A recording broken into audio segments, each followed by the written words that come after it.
السلام علیکم ورحمۃ اللہ وبرکاتہ۔ الحمد للہ رب العالمین والعاقبۃ للمتقین والصلاۃ والسلام علی سید الانبیاء والمرسلین، اما بعد فاعوذ باللہ من الشیطان الرجیم، بسم اللہ الرحمن الرحیم۔ ان اللہ وملائکتہ یصلون علی النبی یا ایھا الذین آمنوا صلوا علیہ وسلموا تسلیما۔ اللہم صلی علی سیدنا و شفیعنا و نبینا و مولانا محمد بارک وسلم۔ صلوا علیہ صلاۃ و سلام علیک یا رسول اللہ، صلاۃ و سلام علیک یا حبیب اللہ صلی اللہ تعالی علیہ وسلم۔ صدق اللہ مولانا العلی العظیم و صدق نبی الامین المختار الکریم، ونحن علی ذلک لمن الشاہدین والشاکرین والحمد للہ رب العالمین۔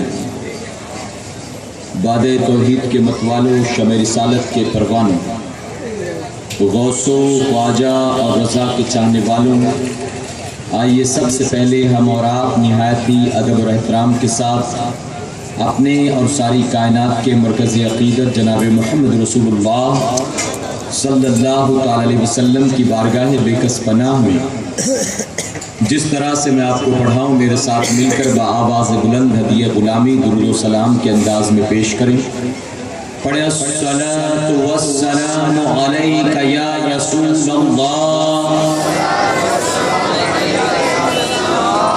اپنی آواز کو مزید بلند کریں، الصلاۃ والسلام علیک یا حبیب اللہ، الصلاۃ والسلام علیک یا نبی اللہ، وعلی آلک واصحابک یا نور اللہ، صلی اللہ تعالی علیہ وسلم۔ رب کعبہ کی بارگاہ میں دعا ہے، مولا اپنے حبیب صاحب الاولاق صلی اللہ تعالی علیہ وسلم کے صدقہ خیر ہم تمام حاضرین اور سامعین کو ماہ محرم الحرام کی عظمت و برکتوں سے بھرپور مالا مال فرما۔ یا الہ العالمین، اس نئے سال کو دنیا بھر کے مسلمانوں کی کامیابی اور سربلندی کا سال بنا، اور اس نئے سال میں ہم گناہگاروں سیاہکاروں کو اپنے تمام گناہوں سے سچی توبہ کرنے اور تمام عمر نیکیاں کرنے کی توفیق عطا فرما۔ مسجد مرثیہ خواہ ہے کہ نمازی نہ رہے، مسجد مرثیہ خواہ ہے کہ نمازی نہ رہے، یعنی وہ صاحب اوصاف حجازی نہ رہے۔ رہ گئی رسم اذاں روح بلالی نہ رہی، رہ گئی رسم اذاں روح بلالی نہ رہی، فلسفہ رہ گیا تلقین غزالی نہ رہی، اور کی محمد سے وفا صلی اللہ علیہ وسلم، کی محمد سے وفا تو نے تو ہم تیرے ہیں، یہ جہاں چیز ہے کیا لوح و قلم تیرے ہیں۔ اور جو دہکتی ریت کے بستر پہ سویا وہ حسین، جو دہکتی ریت کے بستر پہ سویا وہ حسین، جس نے اپنے خون سے دنیا کو دھویا وہ حسین، جو جوان بیٹے کی میت نے نہ رویا وہ حسین، جس نے اپنا سب کچھ کھو کے کچھ نہ کھویا وہ حسین، مرتبہ اسلام کا جس نے دوبالا کر دیا، مرتبہ اسلام کا جس نے دوبالا کر دیا، خون نے جس کے دو عالم میں اجالا کر دیا، اور ہو سکے تو لائیے دونوں جہاں میزان میں، ہو سکے تو لائیے دونوں جہاں میزان میں نے ایک سجدہ زمین کربلا سے لے لیا۔ میرے پیارے آقا علیہ الصلوۃ والتسلیم کے پیر دیوانوں، آپ اس 11 روزہ محفل میں مسلسل شہدائے کربلا کی بارگاہ میں خراج عقیدت پیش کرتے رہی ہیں۔ آج ساتھیوں کے حکم پر فقیر آپ کے سامنے حاضر آیا ہے۔ میرے امیر کے خطاب کے بعد میرے خطاب کی کوئی ضرورت نہیں ہے، لیکن ساتھیوں کا حکم ہے تو حاضر آیا۔ انشاءاللہ اپنے شعور کے مطابق کچھ باتیں عمل کے حوالے سے گوش گزار کروں گا، اس نیت کے ساتھ کہ اللہ رب العزت ہمیں آپ کو سب کو سن کر اس پر عمل کرنے کی توفیق عطا فرمائے۔ میرے پیارے آقا علیہ الصلوۃ والتسلیم کے پیروانوں، تھوڑا سا آپ کا ساتھ چاہوں گا اور میں امید کروں گا کہ جسم کے ساتھ ذہن کو حاضر رکھتے ہوئے آپ میری گفتگو کو سنیں گے انشاءاللہ۔ آپ جانتے ہیں کہ صدیوں سے یہ ہوتا چلا آیا ہے، جیسے ہی محرم کا چاند آسمان پر چمکتا ہے، پوری دنیا میں رہنے والے مسلمان اپنے اپنے شعور کے مطابق شہدائے کربلا کی بارگاہ میں خراج عقیدت پیش کرتے ہیں۔ کہیں 10-11 روزہ محفلیں سجتی ہیں، کہیں نظر و نیاز کا اہتمام، کہیں قرآن خوانی، کہیں شربت، کہیں کھچڑا، کہیں پر سبیلیں، اور اسی زمین پر کچھ ایسے بستے ہیں جنہیں پتہ نہیں کہ کیا کرنا چاہیے تو تعزیہ داری کرتے ہیں، نوحے مرثیہ ماتم کی محفلیں سجاتے ہیں، علاوے کودتے ہیں، علم بٹھاتے ہیں، میلہ لگاتے ہیں، ڈھول بجاتے ہیں، مرد عورتوں کی بے پردہ بے حیا خلط ملط کا انتظام کرتے ہیں۔ میرے پیارے آقا کے پیروانوں، تو ہر آدمی اپنے شعور، اپنی حیثیت، اپنی طاقت کے مطابق شہدائے کربلا کی بارگاہ میں خراج عقیدت پیش کرتا ہے۔ آپ اس بات کو ذہن میں محفوظ کر لیں، ایصال ثواب کے نام پر کیا جانے والا کام اگر شریعت و سنت کے مطابق ہو تو یقیناً اللہ اسے قبول بھی فرماتا ہے۔ جس کے نام پر کرو اللہ اسے نذر بھی فرماتا ہے، اور کرنے والے کو اللہ دنیا اور آخرت دونوں جہاں میں انعام عطا فرماتا ہے۔ لیکن ایصال ثواب کے نام پر کیا جانے والا اگر کوئی کام شریعت سے ٹکراتا ہو، آقا کی سنت سے ٹکراتا ہو، تو نہ اس سے کرنے والے کو کوئی فائدہ اور نہ جس کے نام پر کیا جائے اس کو کوئی فائدہ ہوگا۔ اور یہ نہ کہ صرف وہ بندہ فائدے سے محروم رہے گا، بلکہ کبھی کبھی اس کا یہ کرنا قیامت کے دن اس کی پکڑ کا ذریعہ بھی بن جاتا ہے، اس کی جو ہے پکڑ کا سبب بھی بن جاتا ہے۔ میرے پیارے آقا علیہ الصلوۃ والتسلیم کے پیروانوں، منبر رسول پر موجود ہوں، میں پورے دعوے کے ساتھ کہوں گا الحمدللہ ہم اور آپ جو یہ 10-11 روزہ محفلیں سجاتے ہیں، یہ جو نیاز کا اہتمام کرتے ہیں، یہ جو سبیل لگاتے ہیں، یہ جو کھچڑا بناتے ہیں، یہ جو شربت لوگوں کو پلایا کرتے ہیں، یہ سارا کا سارا کام جو ہے شریعت و سنت کے مطابق ہے، اور یقیناً اللہ تبارک تعالیٰ اس کو پسند فرما کر شہدائے کربلا کی بارگاہ میں اللہ اسے نذر بھی کرتا ہے، اور کرنے والے کو اللہ برابر کا انعام بھی عطا فرماتا ہے۔ علاوہ اس کے باقی ساری چیزیں جو ہے جو شریعت و سنت کے خلاف ہیں، ہرگز اللہ اسے قبول کرنے والا نہیں، نہ کرنے والے کو کوئی فائدہ ہوگا، نہ شہدائے کربلا کو اس کا کوئی فائدہ ہوگا۔ اللہ کے محبوب جناب محمد رسول اللہ صلی اللہ علیہ وسلم ارشاد فرماتے ہیں اللہ کو دو آوازیں سب سے زیادہ ناپسندیدہ ہیں، دو آوازیں ایسی ہیں جو اللہ کو بہت ناپسند ہیں۔ ایک تو آقا فرماتے ہیں کہ گانوں کی آواز ہے، اور دوسرا آقا فرماتے ہیں نوحے کی آواز ہے، ماتم کی آواز ہے۔ آپ جانتے ہیں نوحے کی آواز کسے کہتے ہیں، مرثیہ یا ماتم کی آواز کسے کہتے ہیں؟ میرے پیارے آقا کے پیروانوں، باپ کی موت پر رونا یہ مرثیہ یا ماتم نہیں ہے، جوان بیٹے کی جدائی یہ مرثیہ اور ماتم نہیں ہے، اگر ماں کا انتقال ہو جائے تو ماں کی موت پر رونا یہ مرثیہ یا ماتم نہیں ہے، اپنے گناہ کو یاد کر کے رونا، خوف خدا میں رونا، کبھی مدینے کے تاجدار کو یاد کر کے رونا، یہ مرثیہ اور ماتم نہیں ہے، بلکہ مرنے والے کی بڑائیاں بیان کرنا، اس کا نام لے لے کر رونا، اس کے واقعات بیان کر کر کے رونا، یہ نوحہ کہلاتا ہے، یہ ماتم کہلاتا ہے، اور آقا فرماتے ہیں کہ اللہ اس کو سخت ناپسند کرتا ہے۔ تو یہ دو آوازیں ایسی ہیں جو اللہ کو پسند نہیں ہے۔ آج لوگ امام عالی مقام کے نام پر اس طرح کی باتیں کرتے ہیں کہ وہ مرثیہ اور ماتم کی محفلیں سجاتے۔ میرے پیارے آقا علیہ الصلوۃ والتسلیم کے پیروانوں، اللہ رب العزت کا بڑا کرم اور بڑا احسان ہے، اللہ ایسے گندے اور ناپاک کاموں سے ہمیں بچاتا ہے، اور اللہ ہمیں شریعت و سنت کے مطابق شہدائے کربلا کو یاد کرنے کی توفیق عطا فرماتا ہے۔ میرے پیارے آقا علیہ الصلوۃ والتسلیم کے پیروانوں، آئیے میں کچھ اور باتیں آپ کے گوش گزار کروں۔ آپ اچھی طرح سے جانتے ہیں تاریخ اسلام میں کربلا کی جنگ پہلی جنگ نہیں ہے، بلکہ اس سے پہلے بے شمار جنگیں ہوتی چلی آئیں۔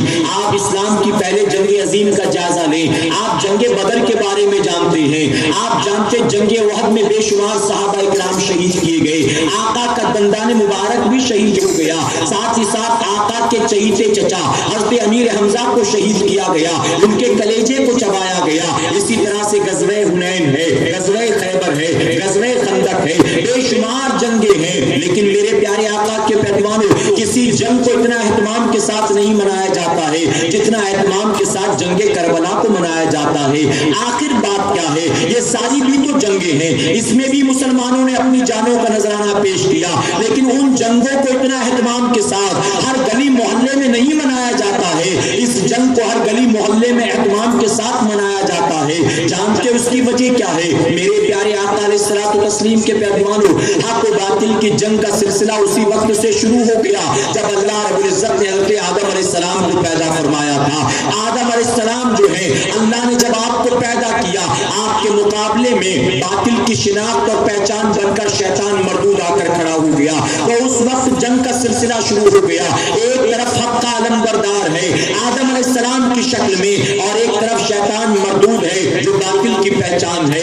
اور آگے بڑھے، ابراہیم علیہ السلام کا دور آتا ہے، اللہ کے خلیل ابراہیم علیہ السلام ہے، اور ان کے مقابلے میں باطل کی پہچان بن کر نمرود کھڑا ہوتا ہے۔ موسیٰ علیہ السلام کا دور ہے، ان کے سامنے باطل کی پہچان بن کر فرعون کھڑا ہوتا ہے۔ ہمارے آقا کی بات آتی ہے تو آقا کے مقابلے میں ابو جہل ہے، ابو لہب ہے، عتبہ ہے، شیبہ ہے، بے شمار مکہ کے کافرین ہیں۔ میرے پیارے آقا علیہ الصلوۃ والتسلیم کے پیروانوں، حق و باطل کی جنگ کا سلسلہ ہمیشہ سے چلا آیا ہے، اور قیامت تک یہ جنگ کا سلسلہ ہمیشہ جاری و ساری رہے گا۔ آخر اس جنگ کو اتنا اہتمام سے کیوں منایا جاتا ہے؟ اسلام کی دیگر جنگوں کو اتنا اہتمام سے ہر گلی محلے میں نہیں منایا جاتا۔ جانتے ہو اس کی وجہ کیا ہے؟ جب آدم علیہ السلام کے مقابلے میں شیطان آیا تھا تو حق کو پہچاننا بہت آسان تھا، ہر آدمی جانتا تھا حق وہاں ہے جہاں اللہ کے نبی آدم علیہ السلام ہے، شیطان باطل کی شناخت ہے اور آدم علیہ السلام حق کی پہچان ہے۔ ابراہیم علیہ السلام کے مقابلے میں فرعون نمرود آیا تھا، لوگ جانتے تھے کہ نمرود جو ہے یہ غلط ہے اور اللہ کے خلیل صحیح ہے۔ موسیٰ علیہ السلام کے مقابلے میں فرعون آیا تھا، لوگ جانتے تھے فرعون غلط ہے اور موسیٰ علیہ السلام صحیح ہے۔ اسی طرح سے جب آقا کی بات آئی، لوگ جانتے تھے اللہ کے محبوب جناب محمد رسول اللہ صلی اللہ علیہ وسلم آقا حق کی پہچان ہے، اور ان کے مقابلے میں جتنے آئے ہیں وہ کفار و مشرکین ہیں۔ اسی طرح جنگ بدر میں بھی جاننا پہچاننا آسان تھا، غزوہ احد میں بھی جاننا پہچاننا آسان تھا۔ تمام جنگوں کے بعد جب کربلا کی جنگ آئی ہے تو یہ تنہا پہلی جنگ تھی جس جنگ میں پہچاننا بڑا مشکل تھا، حق پر کون ہے باطل کون ہے، کون صحیح ہے اور کون غلط ہے، کون صراط مستقیم پر ہے کون صراط مستقیم سے بھٹکا ہوا ہے۔ اس کی وجہ کہ اس کے پہلے جتنی جنگیں ہوئی، ایک طرف اللہ کا سجدہ کرنے والوں کی جماعت ہوتی تھی، ایک طرف بتوں کی پجاریوں کی جماعت ہوتی تھی، ایک طرف ایک اللہ کے ماننے والوں کی جماعت ہوتی تھی، ایک طرف 365 باطل معبودوں کے ماننے والوں کی جماعت ہوتی تھی۔ ہر جگہ حق و باطل کا امتیاز آسان تھا، لیکن تنہا کربلا کی جنگ وہ جنگ تھی جہاں حق و باطل کو سمجھنا بڑا مشکل تھا، لوگ کنفیوز تھے، آخر سمجھ میں نہیں آتا حق پر کون ہے۔ 22,000 کا جو یزید کا لشکر ہے وہ حق پر ہے یا امام حسین کا لشکر حق پر ہے، کون حق پر ہے سمجھ میں نہیں آتا۔ اس طرف بھی چہرے پر داڑیاں ہیں، اس طرف بھی چہرے پر داڑیاں ہیں، اس طرف بھی 5 وقت اذان کی آواز آتی ہے، اس طرف بھی 5 وقت اذان کی آواز آتی ہے۔ یہ لوگ بھی اللہ کا سجدہ کرتے نظر آتے ہیں، یہ لوگ بھی اللہ کا سجدہ کرتے نظر آتے ہیں۔ ہم کس کے ساتھ جائیں کس کے ساتھ نہ جائیں سمجھ میں نہیں آتا، ہر کوئی کنفیوز تھا۔ اور جانتے ہو میرے پیارے آقا کے پیروانوں، وہ کنفیوژن جو اس وقت کریٹ ہوا تھا وہ کنفیوژن آج تک چلا آتا ہے۔ آج بھی مسلمانوں میں بے شمار ایسے لوگ ہیں جو اس کنفیوژن کا شکار نظر آتے ہیں، اور آج 1450 سال کے بعد بھی ان کی سمجھ میں نہیں آتا کہ حق پر کون ہے باطل کون ہے۔